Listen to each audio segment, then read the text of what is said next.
Today we're going to be focusing on clauses, two specific types, the dependent clause and the independent clause. Keep in mind that clauses are like families, easily compared to families. So a clause is a group of words with a subject and a verb. We have our independent clauses. They have a subject and a verb, and they express a complete thought. They are considered a sentence. Just like parents, they are independent. They've left the nest, they've gone out on their own, they have jobs, they have cars, they have an income, they don't rely on anybody else, they are independent. Versus dependent clauses, they're like children. They rely on the parents. Dependent clauses rely on independent clauses.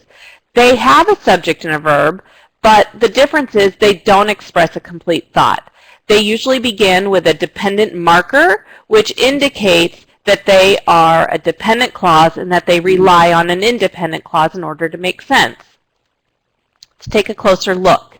Dependent clauses are not a complete sentence. They don't stand alone. Even though they have a subject and a verb, they don't express a complete thought. These dependent markers are what begin a dependent clause, as if, before, while, since. When a sentence begins with one of those dependent markers, you know that you're dealing with a dependent clause, and so you need to make sure that you also have an independent clause within that sentence.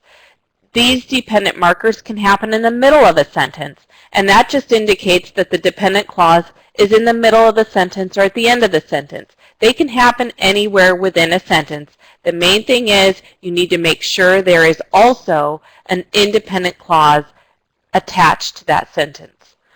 Because independent clauses, they stand alone. They are a complete thought. We ate dinner together is a great example of an independent clause. It has the subject, it has the verb ate, and it expresses a complete thought. It stands alone as a sentence. Now, if you add one of those dependent markers to that complete sentence, it no longer expresses a complete thought. Take a look.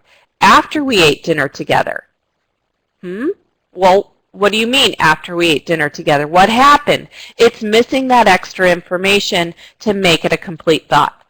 Although we ate dinner together, again, it has that subject and a verb, we ate, but it does not express a complete thought. We must add in an independent clause to complete the sentence. After we ate dinner together, we watched a movie. We watched a movie is an independent clause. If we took that out by itself, it would be a sentence.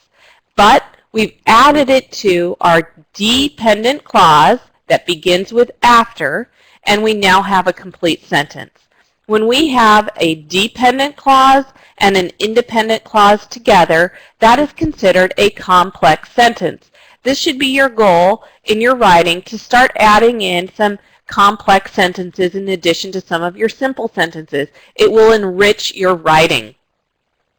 If you are still struggling with understanding dependent clauses and independent clauses, please visit the chapter in your textbook and review this information to help you better understand how to correct fragments that have dependent clauses and also to better write complex sentences.